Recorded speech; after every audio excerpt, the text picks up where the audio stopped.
Bismillahirrahmanirrahim. Assalamualaikum warahmatullahi wabarakatuh.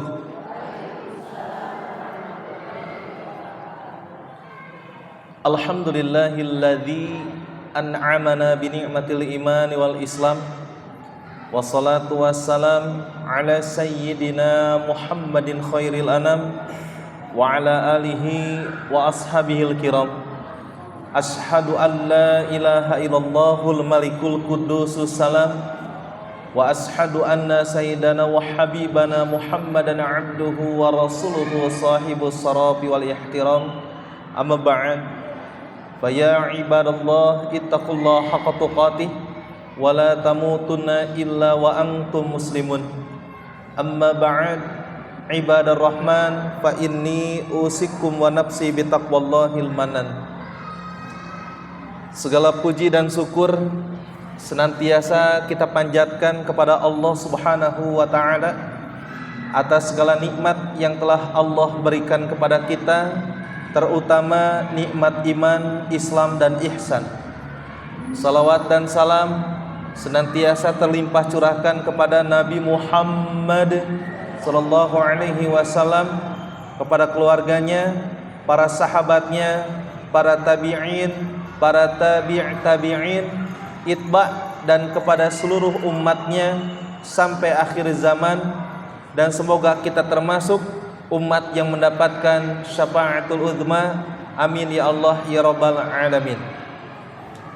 Alhamdulillah, bagaimana kabar ibu-ibu semua, sehat? Alhamdulillah. Ibu-ibu yang saya hormati, kita akan membahas tentang ini Bu, akhlak mulia. Ini kunci ketentraman jiwa dan keluarga bahagia. Jadi posisi kita saat ini adalah orang yang menginginkan sebetulnya setiap waktu itu tentram jiwa ini, dan termasuk memiliki keluarga yang bahagia. Betul tidak? Tapi ternyata tidak semulus itu, gitu kan? Tidak semulus itu. Ada kalanya ketentraman jiwa itu terganggu, terusik dengan beberapa faktor. Dan memang itulah kehidupan. Jadi saya teringat dengan pesan guru saya yang beberapa bulan lalu menyampaikan, apapun ujiannya, apapun musibahnya, itu diberikan oleh Allah, maka jadikanlah sebagai sarana pembinaan untuk menguatkan jiwa. Karena kita tidak mungkin Bu selamanya hidup baik-baik saja atau lapang terus. Ada masanya kita diberikan kesesakan. Allah melapangkan kita supaya kita tidak berlama-lama di dalam kesesakan. Dan Allah memberikan kesesakan supaya kepada kita agar kita bisa merasakan yang namanya kelapangan. Dan Allah nanti akan mencabut kelapangan dan kesesakan itu agar manusia bergantung bukan kepada rasa, tetapi bergantung total kepada Allah Subhanahu wa ta'ala. Nah, di sini kita hanya ikhtiar saja.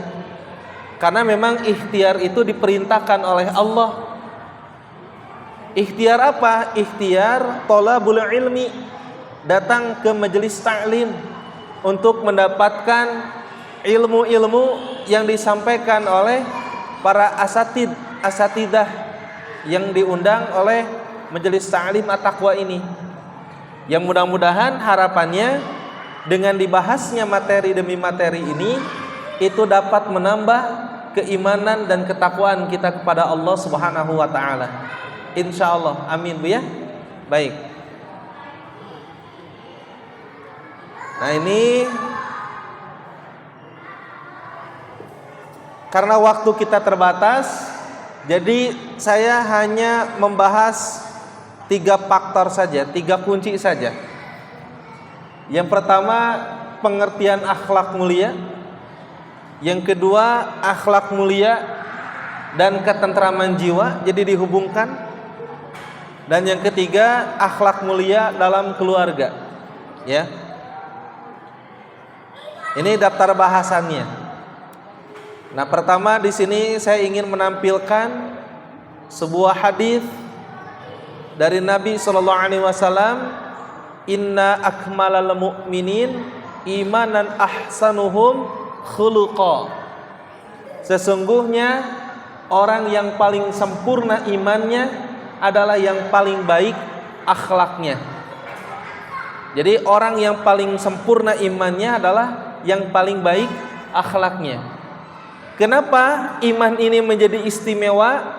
Karena di Al-Quran banyak disebutkan orang-orang yang beruntung itu adalah orang-orang yang beriman. Orang-orang yang senantiasa disapa oleh Allah dengan penuh rasa kasih sayangnya Allah adalah orang-orang yang beriman. Dan orang yang akan menepati surganya Allah adalah orang-orang yang beriman dan beramal solih. Dan orang-orang yang tidak akan merugi adalah orang-orang yang beriman dan beramal solih. Nah, oleh karena itu, iman yang paling sempurna itu adalah yang paling baik akhlaknya. Nah, kita terus ibu berproses, karena status kita itu banyak. Ada sebagai, kalau ibu sebagai ibu rumah tangga, menjadi istri dari suaminya, menjadi ibu dari anak-anaknya, menjadi nenek dari cucu-cucunya, menjadi ipar, keponakan, dan lain sebagainya. Atau dengan hubungan sosial.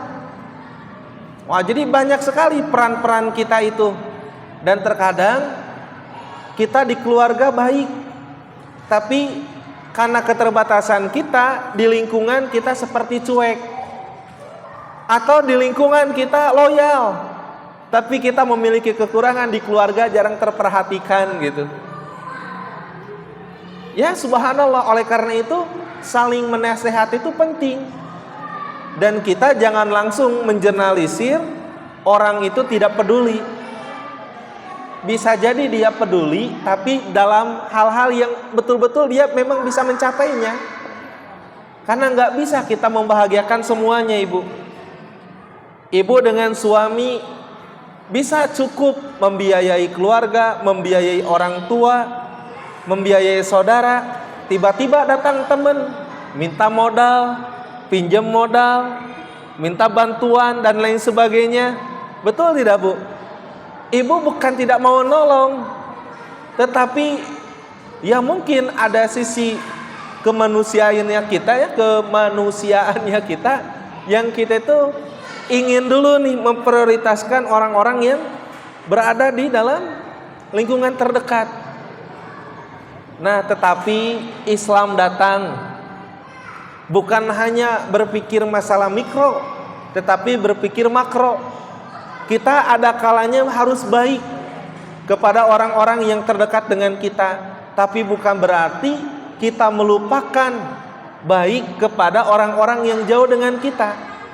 Karena Rasulullah SAW pun beliau kalau mau sendiri masuk surga itu bisa. Tetapi Nabi Muhammad yang dipikirkan bukan hanya dirinya, bukan hanya keluarganya, bukan hanya para sahabatnya, tapi sampai umatnya di akhir zaman oleh Nabi dipikirkan.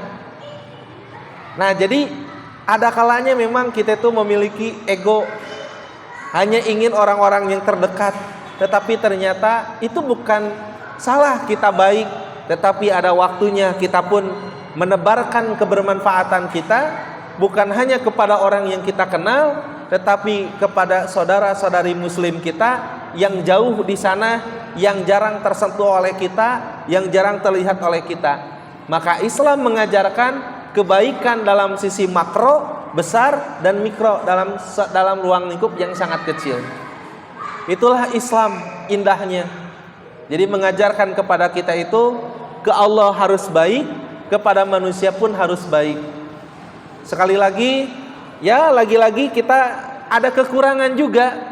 Nggak bisa kita bro-broan, karena memang nggak ada yang bisa dibro-broan itu gitu kan. Tetapi Islam lagi-lagi menghadirkan solusi yang dilihat oleh Allah itu bukan besar atau kecilnya, tetapi yang dilihat oleh Islam itu adalah sejauh mana dia melakukan kebaikan ikhlas karena Allah. Wah, Masya Allah. Jadi memang tidak ada lagi kita untuk mengelak, tidak bisa peduli terhadap sesama. Artinya yang dilihat bukan dari nominal besar atau kecilnya, tapi yang dilihat adalah nilai keikhlasan kita menjadi penyambung kebaikan yang telah Rasulullah SAW ajarkan. Nah, itulah yang paling baik akhlaknya. Oleh karena itu ibu-ibu, saya, ibu-ibu, kita semua itu memang lagi terus berproses. Dan kita pun harus memaafkan saudara kita, saudari kita yang mungkin saat ini terlihat egois, terlihat belum bisa berbaur. Maafkanlah mereka, karena mereka pun sama sedang menuju proses, sedang ngaji diri. Mereka pun sama ingin baik, dan kita harus saling mensupport dan saling mendoakan, ya. Baik, ibu-ibu yang sama-sama mengharap rahmat dan karunia Allah, berikutnya ini pengertian akhlak. Nah, apa itu akhlak? Nah, jadi yang dikatakan akhlak itu ini, Bu. Akhlak adalah istilah yang merujuk pada perilaku atau budi pekerti seseorang. Jadi secara etimologi kata akhlak itu berasal dari bahasa Arab, yaitu akhlaq, yang merupakan bentuk jama dari khuluq, berarti tabiat, budi pekerti atau sifat dasar manusia. Ini akhlak. Jadi kalau boleh kita ini kan, oh ternyata akhlak itu tabiat ada seetama tabiatna gitu. Budi pekerti atau sifat dasar manusia eta akhlak, ya. Ini secara bahasa. Kalau secara istilah, nah ada ini Ibnu Miskawai.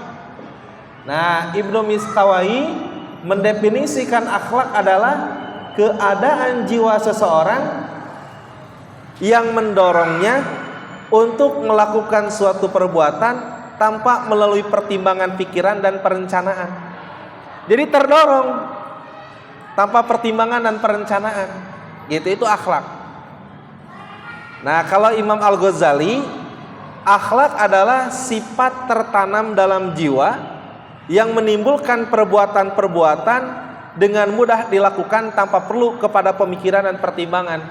Contoh misalkan, kalau seseorang senantiasa sopan, santun, salam gitu, dia terbiasa, jadi nggak usah mikir, ucapin salam nggak ya, harus senyum nggak ya, gitu.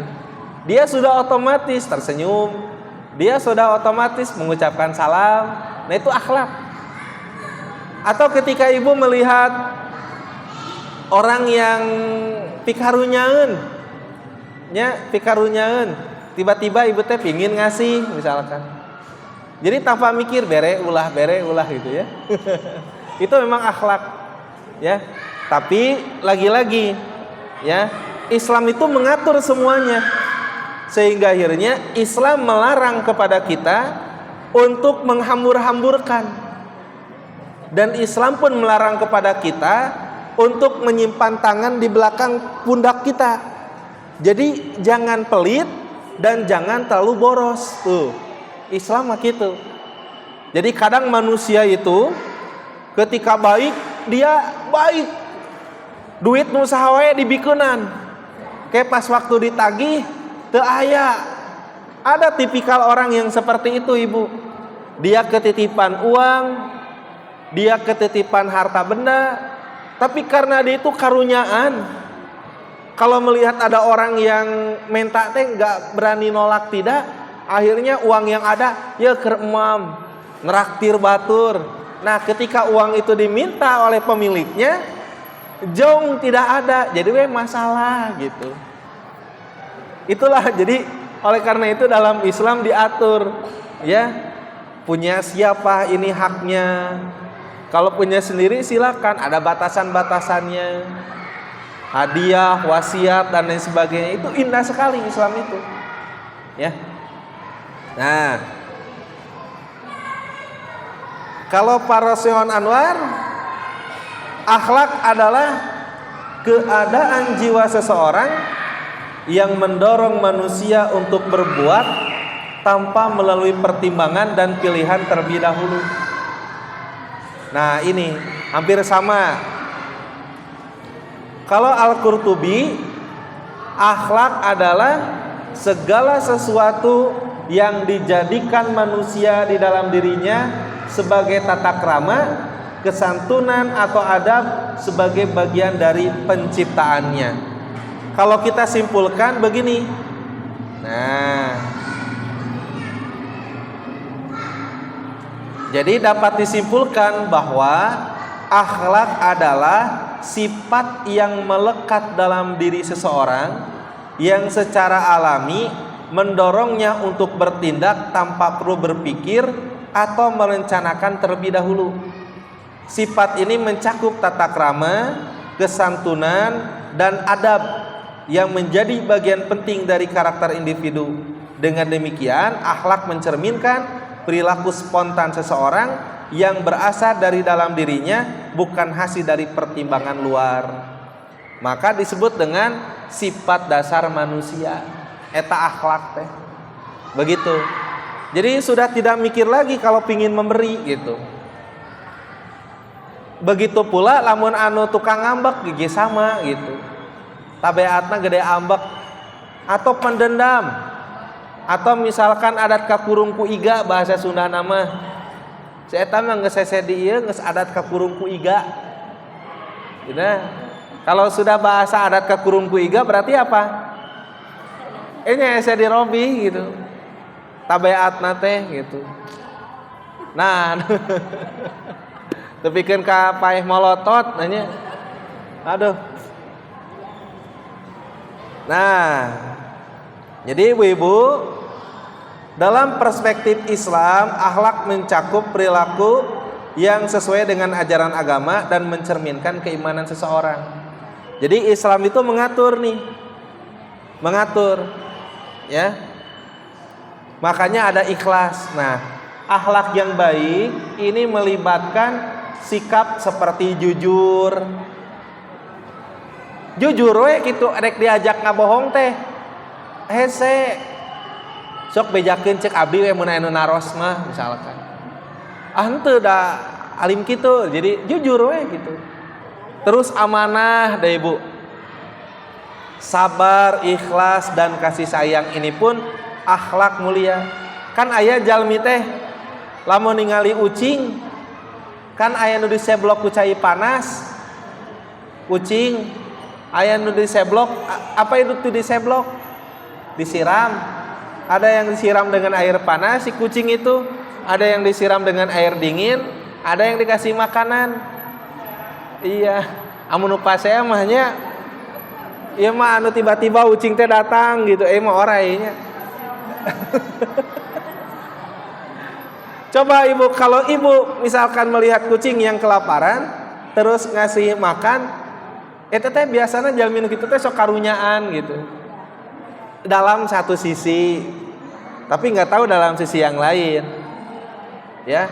Kalau orang melihat kucing langsung diseblok kucai panas, tak biasana akhlak juga begitu, gampang emosian, tekawop ka senggol, langsung ngamuk, itu ya. Sebaliknya akhlak buruk meliputi sikap sombong, berbohong, dan tidak menghormati orang lain. Nah, ibu-ibu, poin yang pertama sudah saya bahas, yaitu mengenai tentang akhlak mulia. Jadi mencakup perilaku yang sesuai dengan ajaran agama dan mencerminkan keimanan seseorang. Jadi akhlak mulia di sini itu adalah tabiat seorang manusia yang memang sesuai dengan apa yang Allah mau, apa yang dicontohkan oleh Rasulullah. Nah, kita sedang terus berproses kepada itu semua. Ya, meskipun kita sadari belum semuanya kita bisa mengamalkan, Bu. Aya berehan urang teh, tapi masih kene gede ambek. Aya gede ambek, henteu gede ambek, tapi meuni hese barang bere teh. Bere gese. Ya begitulah, Bu, tapi ini proses. Ya, ini proses kita semua. Nah, sekarang yang kedua, akhlak mulia dan hubungannya dengan ketentraman jiwa. Akhlak mulia dan ketentraman jiwa. Nah, ini di dalam surah Asy-Syu'ara kan dikatakan Asy-Syu'ara ya. Wa jazaa'u sayyi'atin sayyi'atun mithluha faman 'afa wa aslaha fa ajruhu 'ala Allah innahu la yuhibbul zalimin. Dan balasan suatu kejahatan adalah kejahatan yang setimpal. Jadi kalau ada orang yang mukul, balasan yang setimpalnya dipukul lagi. Tetapi barang siapa memaafkan dan berbuat baik kepada orang yang berbuat jahat, maka pahalanya dari Allah. Sungguh dia tidak menyukai orang-orang yang zalim. Nah, ternyata sifat atau akhlak mulia yang pertama yang akan menjadikan pelakunya itu memiliki ketentraman jiwa, yaitu memiliki akhlak mulia berupa pemaaf. Pemaaf, Bu. Kalau punya lawannya pemaaf apa? Pendendam. Ripuh jadi pendendam, Bu. Pemaaf. Maafkan suaminya, ya Bu ya. Yang mungkin ketika di usia sudah senja, bukannya romantis kepada ibu-ibu, malah gede ambek jebras-jebris. Ya, bilih ya mah, tapi insya Allah lah caroge ibu mah balalagernya. Amin, insya Allah. Ya mungkin ibu tuh berharap di masa sepuh ibu teh dengan suami bisa jalan-jalan. Mungkin dulu suaminya sibuk, ibu di rumah. Sekarang suaminya pensiun, ya. Terus lagi karena biasa keluar, jadi keluar teh males. Ibu anu tade keluar, jadi beuki keluar. Hayu tuh papa olahraga. Aduh, cara rape, aing mah anggar boga salaki teh. Maafkanlah. Ya punya, ya mungkin kan beda fasenya gitunya, beda masanya. Dulu ibu sering di rumah, misalkan suami ibu sering di luar. Pas waktu suami ibu pensiun, pinginnya di rumah terus, sedangkan ibu pingin tahu dunia luar. Kan terkadang itu yang menjadi hantaman itu. Ayo atuh Pak, kita ke pengajian. Ah, tuh mah cara rape nah ya. Oh, selalu ada alasan. Ibu teh jadi loba kieu weh. Aduh. Padahal ini waktu yang saya nanti-nantikan berpuluh-puluh tahun supaya bisa bareng sama suami. Tapi ketika diajak, bukannya semangat, tapi malah loyo. Ibu maafkan. Terus saya gitu, Bu, kayak sugan yang bidadara surga meureun ibu manya. Pas teh bidadara surga teh suami ibu nyariranya. Terus lagi ibu punya anak, kan gak kerasa, Bu. Waktu terus berjalan sampai akhirnya dia SMP. Setelah itu dia SMA, terus ngekos. Yang biasanya ibu ada yang mah sekarang mulai sepi. Anak-anak sudah masuk fase rumah tangga. Ibu teh rindu untuk berkumpul. Kamana si AA, kamana si Teteh, kamana si Kakang, ya, kamana si Ade, mana si kakak. Masing-masing sudah punya kehidupannya. ibu teh merasa kesepian di sana itu. Mana ya nggak ada yang telepon, mana ya nggak ada yang nengokin. Kan ada tuh perasaan sedih seperti itu, ya. Maka maafkanlah anak-anaknya. Bukan berarti mereka menelantarkan ibu, tetapi mereka pun sekarang sedang berjuang untuk bisa membahagiakan ibu dan keluarganya. Maafkanlah mereka, karena dengan memaafkan pasangan hidup, memaafkan anak-anak, itu akan apa? Mengurangi beban emosional, sehingga akhirnya ibu tidak merasa hidup itu saya sendiri yang ripuh, kok tega. Apalagi yang sudah memasuki usia pensiun. Dulu dengan teman-teman banyak yang aktif, ada yang nelpon, ada yang nawarin proyek. Sekarang mereka pun ada yang sakit-sakitan, ada yang meninggal. HP teh menjadi satu hal yang sangat dinantikan, ada ya pesan masuk teh. Seperti halnya dulu ibu menantikan ada surat kan? Iya. Pos datang, bahagia. Mungkin kalau sekarang beralih, sekarang mah paket keranjang kuning.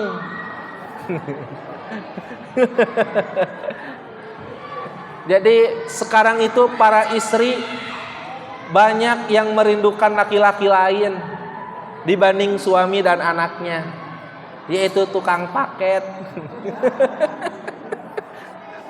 Kamananya can datang si emang. Ketika paketnya tiba maka dia bahagia, ya. Terus lagi ibu pemaaf, ini menghindari kebencian, Bu. Capek kita memiliki hati yang pendendam itu. Lelah, Bu. Apalagi kita sampai mengatakan nepikeun ka paeh molotot urang mambu ngahampura eta jelema, nyeri hate urang tah. Amun kitu mah eta teh ripuh. Nyabunya, tapi insyaallah ibu-ibu nu sok ngaraos mah meskipun ada luka tapi mencoba untuk memaafkan. Memang memaafkan itu sesuatu hal yang sulit, tapi ternyata memaafkan itu adalah cara kita untuk menemukan ketentraman jiwa, Bu. Ustaz da jelemana pika keheuleuan wae toksik si eta mah. Nah, ketika menghadapi orang yang toksik, orang yang suka mencela gitu ya.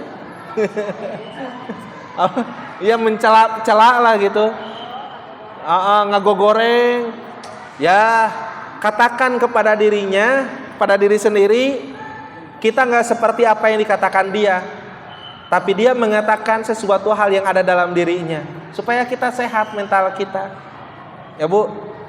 Dan membawa kedamaian batin. Maafkanlah. Maafkanlah teman-teman yang dulu pernah nipu. Ya, uangnya ibu teh keur geus ngumpulkeun artos teh. Tiba-tiba hampura ieu AA nah. Naon teh katipu nah gitu. Nginjem heula pas oge teh eta mah api-api. Ternyata manehna nu nipu. Nya ibu meureun harus memaafkan mereka. Begitu, Bu, ya. Supaya apa? Supaya ada damai batin ibu. Kalau enggak memaafkan nanti ibu akan keingetan lagi. Apa keingetannya lagi? Gara-gara jelema eta urang hirup jadi balang sakieu dan nipu manehna teh. Jadi we hoyong kapendak ke jeung jalmi anu nipu. Dan akhirnya tangan ini pingin mukul, lisan ini pingin nyarekan, hati ini berdebar marah, dan akhirnya bisa kena darah tinggi, kesananya stroke gitu, betul nggak?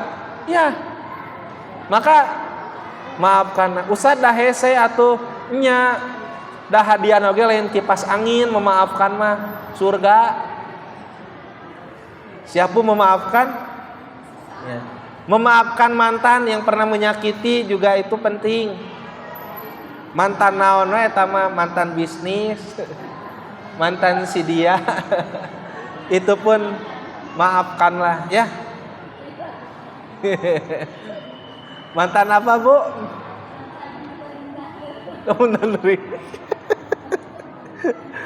Aduh, eta mah juga lagu mantan terindah mah, Bu. Yang kedua, sabar. Nah, dikatakan di sini di dalam surah Al-Baqarah Ya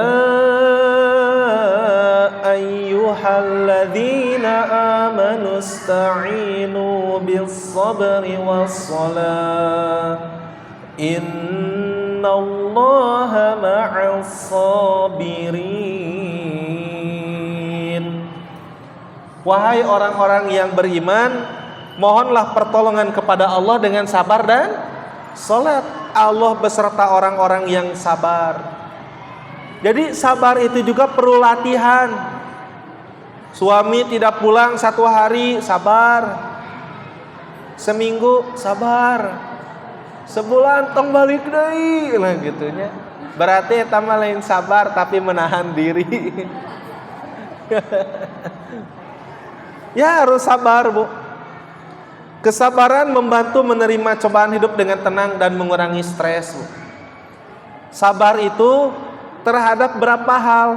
Wala nabluwannakum bisay'im minal khawfi wal ju' wa naqsim minal amwali wal anfusi wath thamarat wa bassiris sabirin. Dan kami akan menguji kepada kalian dengan sedikit ketakutan, kelaparan, kekurangan harta, jiwa, dan buah-buahan.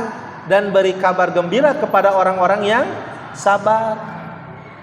Sabar. Ini ada bahasan khusus tentang sabar. Seperti halnya kan sekarang misalkan kalau ada di antara kita yang sedang khawatir, aduh geus tanggal 4 bayaran budak acan, listrik acan, token listrik saeutik deui, cicilan embim can aya, wah sagala diemutan. Maka cing sabar. Percayalah bahwa Allah akan memberikan pertolongan seperti halnya dulu atau kemarin Allah masih memberikan kehidupan kepada kita. Cuman terkadang karena suka ada keraguan-raguan, akhirnya apa? Jadi soak kehidupan itu, mispersepsi dengan kehidupan yang akan datang. Jadi hidupnya penuh dengan kekalutan. Duh kumaha ieu, kumaha ieu, kumaha ieu. Akhirnya karena terlalu banyak hal yang dipikirkan, jadi melemahkan jiwa. Ketika melemahkan jiwa, maka melemahkan pikiran. Ketika melemahkan pikiran, apa yang terjadi? Kita malas untuk bergerak. Ketika malas untuk bergerak, maka rungsing nu aya. Rungsing. Jadi ambek-ambekan wae. Betul tidak, Bu? Kenapa? Karena tidak sabar. Cing sabar. Sami, Bu, saya juga sedang sabar. Ketika sholat harus sabar. Jangan tergesa-gesa. Saat berdoa kedah sabar, ulah teterehan. Piraku keur sholatnya kita teu sabar. Alhamdulillahirabbil alamin arrahmanirrahim maliki yaumiddin iyyaka na'budu wa iyyaka nasta'in ihdinas siratal mustaqim siratal ladzina an'amta 'alaihim ghairil maghdubi 'alaihim waladdallin amin. Allahu akbar. Kan teu sabar eta. Laras teh. Pada kedah tenang we. Pan kita sedang mengungkapkan kepada Allah. Coba kalau ibu ada yang datang lalu ngobrolnya kayak gitu, minta tolong sama ibu misalkan, bagaimana ibu, apakah ibu kesehatan, saya ada keperluan, bagaimana apakah ibu bisa meminjamkan uang saya minumkan, asa tepugu gitu, betul tidak? Maka ketika sholat pun sabar. Ketika ibu saya sholat pinginnya cepat-cepat, cing sabar. Terus sabar di dalam ketaatan tuh seperti itu. Coba ketika puasa nanti sebentar lagi Ramadan, kan kita berlatih sabar, betul tidak? Contoh, ketika di bulan biasa ada potensi untuk menjelekkan orang lain, kan kita suka ada keinginan sama-sama ingin mendengarkan minimal, kesananya ngobrolkeun gosip. Tapi ketika masuk bulan Ramadan, ada orang yang ngajak gosip, tiba-tiba kita menahan diri dari apa yang dilarang. Ulah ngobrolkeun batur. Tiba-tiba ibu mengatakan, "Aduh hapunten, abi nuju saum je teh." Ih, ieu mah rame. "Eun hapunten nuju saum." Engke atuh geus tarawih we nya. Kira kok geus tarawih gitu, Bu. Kita sabar, Ibu. Lihat. Ketika ketika masuk Ramadan nih, pas waktu mau buka puasa, di hadapannya sudah ada berbagai banyak hidangan. Aya kerupuk ojai. Tahu kerupuk ojai? Tahu? Itu kerupuk ojai itu apa? Anu koneng teh terus nganggo oncom. Apa Bu? Namina abdi mah disebut teh kerupuk ngojai. Karena dianclungkeun. Belum lagi di depannya sudah ada kolak candil. Sudah ada bala-bala gehu plus cengeknya. Tacan deui mie gacoan. Sudah ada di hadapan kita 5 menit lagi. Apakah ada yang berani meminum es campur Cijambe? Nggak ada kan? Padahal 5 menit lagi. Apakah ada yang berani untuk makan sedikit saja dari hidangan yang sudah disampaikan? Tidak ada kan? Nunggu 5 menit lagi ibu teh. 3 menit deui. 1 menit deui. Detik-detik pas Allahu Akbar. Langsung. Betul kan? Nah, ari keur puasa mah bisa sabar. Tapi beres edek buka nah teu salabar. Dimasukkan nu asinna diasupkeun. Aduh asa can sampurna geus nu asin can nu amis, masukkeun nu amisna. Aduh asa teu parugu geus nu amis teh kudu nu asin. Nu asinna terus nu amis nu asin. Sagala. Subhanallah bener. Maka ternyata dengan kesabaran itu hidup ini akan tenang dan mengurangi stres, Bu. Berikutnya, Bu. Terus tekarawas 15 menit deui. Ikhlas dan tawakal. Ikhlas menerima takdir dengan ikhlas. Dan bertawakal mengurangi kecemasan, membawa ketenangan batin. Tawakal. Ikhlas itu kita melakukan amal kebaikan lurus karena Allah, bukan karena bergantung kepada makhluk. Jangan sampai kita melakukan kebaikan tapi agar dibalas oleh makhluk. Contoh, ibu membesarkan anak-anak ibu. Itu ibadah. Tapi akan menjadi nilai yang hebat kalau ikhlas. Kalau sekiranya membesarkan anak karena semata-mata supaya anak bisa mulang tarima, tah eta teh lebar. Kunaon ngagedekeun budak supaya urang geus kolot aya nu mere. Tah eta teh berharap kepada makhluk. Maka kata orang bijak, bergantung kepada makhluk adalah patah hati yang disengaja. Nah, gitu bunyi. Jadi bergantung kepada makhluk itu adalah patah hati yang disengaja. Bagaimana kalau tiba-tiba Allah mewafatkan anaknya, atau Allah menjadikan anaknya tumbuh besar, tetapi anak tersebut tidak memiliki penghasilan yang besar seperti bapak dan ibunya, maka akan timbul kecewa. Oleh karena itu, lakukan segala sesuatu itu dengan ikhlas, lurus karena Allah, dan tawakal. Fatawakkal 'ala Allah. Dengan bertawakal kepada Allah, maka ini akan mengurangi kecemasan dan akan membawa ketenangan batin. Tawakal kepada Allah itu. Ibu dan suaminya sudah membesarkan anak, fatawakkal 'ala Allah. Maka itu akan mengurangi kecemasan. Tapi kalau tidak tawakal kepada Allah, justru ini yang akan mengakibatkan apa? Mengakibatkan kecemasan. Aduh kumahanya budak teh nasibna sieun meunangkeun salaki jiga bapana. Lamun eta budak istri, lamun budak pameget, aduh kumaha ieu budak lalaki urang sieun meunang pamajikan jiga indungna, aduh na cerewet na gitu. Kan jadi riweuh gitu. Tos tawakal. Ibu-ibu, saya bersyukur kalau ibu-ibu tidak pernah menjelekkan suaminya di hadapan anak-anaknya. Tapi kalau ada yang suka menjelekkan suaminya di hadapan anak-anaknya, mohon bertobat. Kenapa? Karena itu akan mengurangi keharmonisan dan akan menjadikan perselisihan yang tajam dan gak nyaman. Contoh misalkan, Neng, jaga lamun menang salaki, lamun aya lalaki nu datang ka mama heula nya. Mama pangalaman kumaha menang lalaki anu goreng patut nah gitu. Nya mah siap, pan bapana eta teh. Tak kieu Neng tong jiga bapak Neng nya, bapak Neng mah kieu gitu nya. Kan akhirna teh si Neng teh jadi ilfil ka bapakna teh gitu. Ya, bagi yang masih begitu suka menjelekkan suaminya di hadapan anak-anaknya, mohon bertobat dan berhenti. Kenapa? Karena itu akan melahirkan anak ya yang akhirnya dia itu ilfil kepada bapaknya. Kalau dia ilfil kepada bapaknya, tidak simpatik kepada bapaknya, maka khawatir anak itu menjadi durhaka. Karena akibat lisan seorang ibu yang suka menjelekkan bapaknya gitu. Tapi insya Allah di dia malah henteu.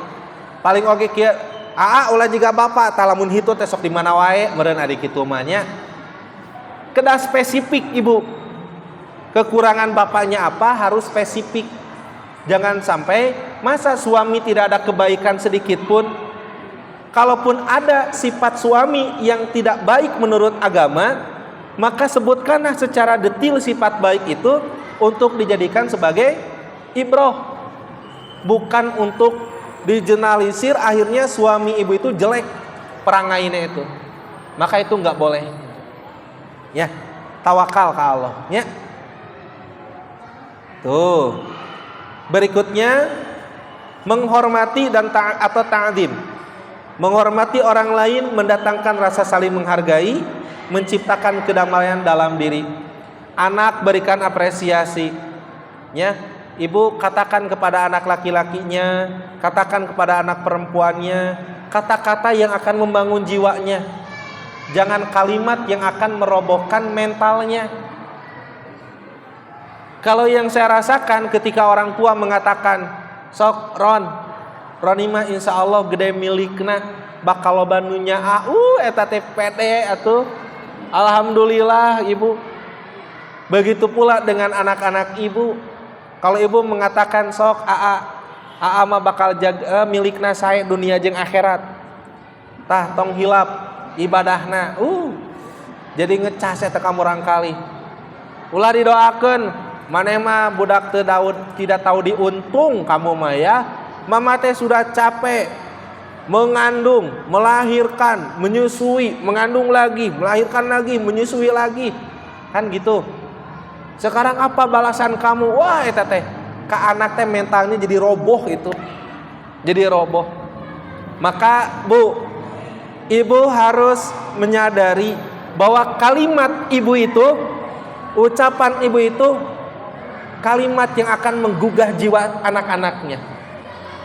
Sekaligus bisa jadi kalimat ibu itu yang akan merobohkan mentalnya. Maka katakan kepada anaknya, hormati juga. Dengan cara apa menghormati suami ibu? Ya, katakan, nak, mama percaya. Kamu bakal sukses, kamu bakal berhasil. Kalau kamu sukses dan berhasil, kamu jangan lupakan orang-orang yang sudah mensupport kamu. Ada guru kamu, ada adik kamu, ya. Bentuk supportnya apa? Bentuk supportnya itu adalah kamu juga senantiasa memotivasi mereka. Kalau kamu punya rezeki lebih, kasih mereka. Ibu wajib memberitahukan kepada anak itu, tetapi ibu pun wajib punya amalan. Jangan berharap kepada anak. Jangan berharap kepada anak, tapi ibu harus mengingatkan kepada anak ibu supaya apa? Supaya dia tidak melupakan kehidupan dia sebelum sukses. Tapi bukan dengan cara mengungkit-ungkit kebaikan ibu.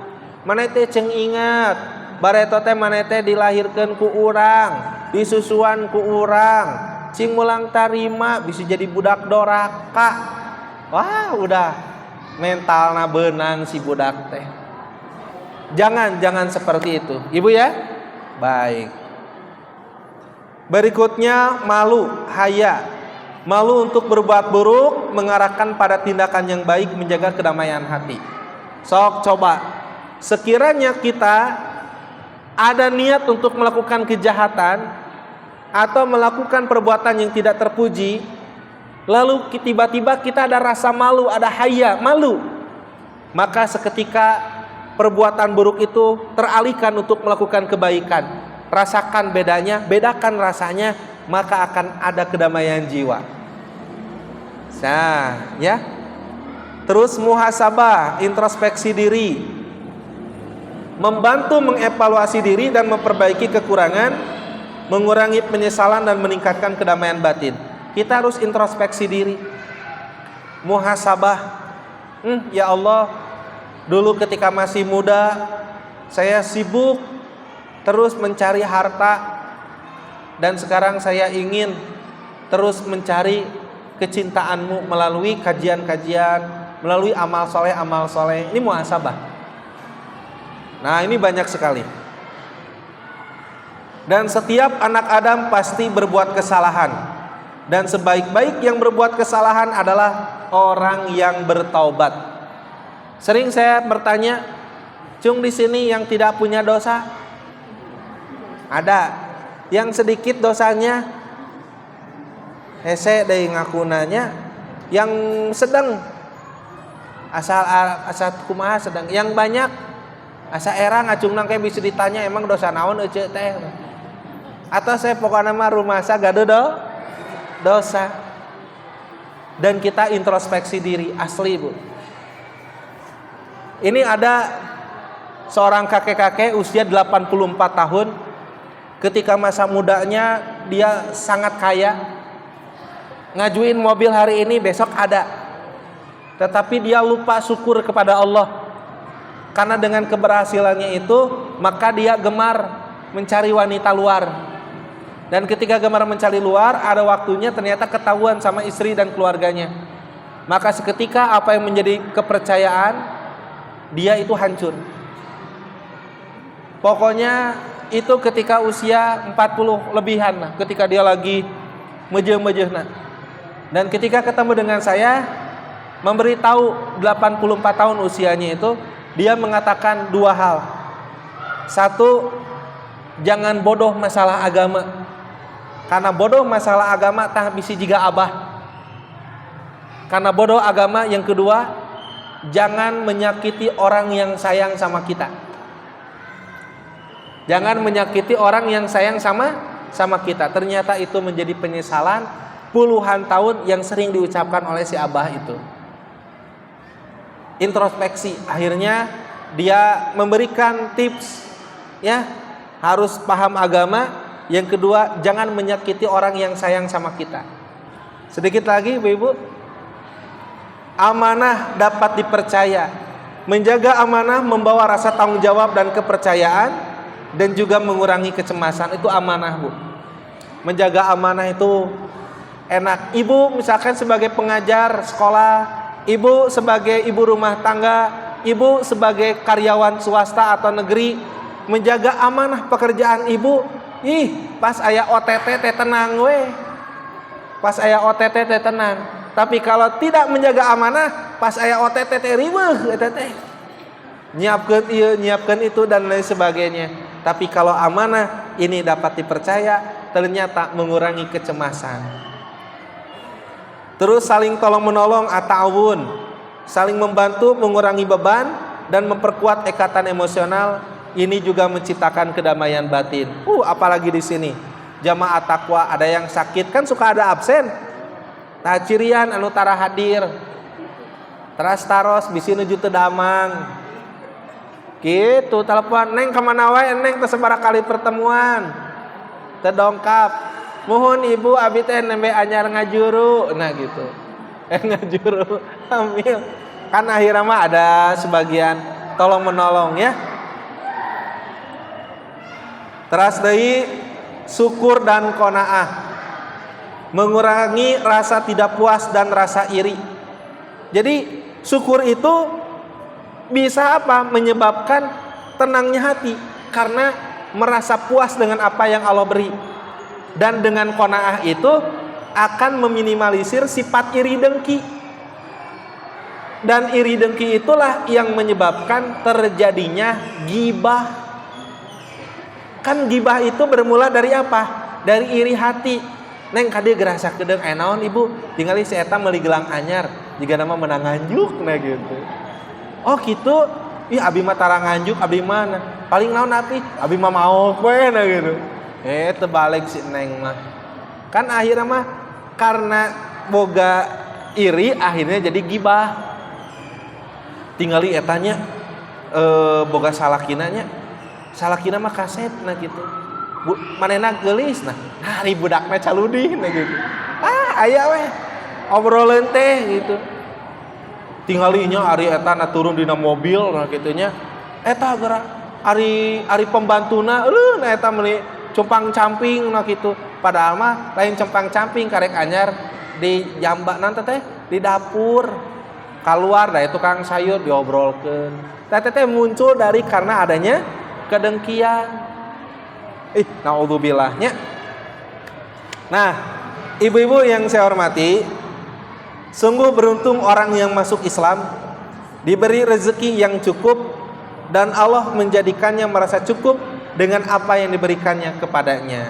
Nah, itulah sudah 1 jam saya berbicara. Belum lagi akhlak mulia dalam keluarga. Itu mah nanti filenya saya kirimkan.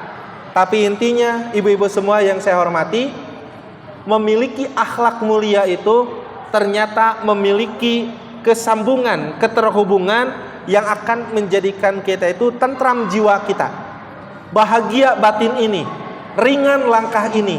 Tapi sebaliknya akhlak buruk, sebaliknya dari akhlak mulia justru akan memperkeruh kondisi batin kita dan akan memperumit pikiran kita dan akan mempersempit link kita dan akhirnya rezeki kita pun akan sempit.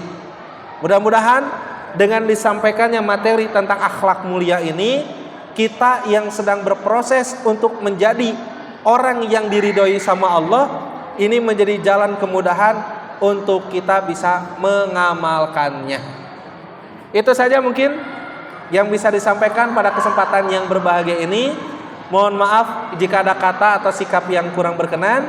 Sampai berjumpa kembali di lain kesempatan.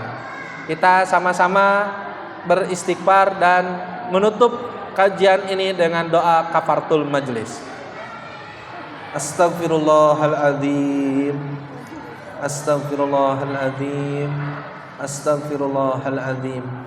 Subhanakallahumma wa bihamdika asyhadu an la ilaha illa anta astaghfiruka wa atubu ilaik walhamdulillahi rabbil alamin. Assalamualaikum warahmatullahi wabarakatuh.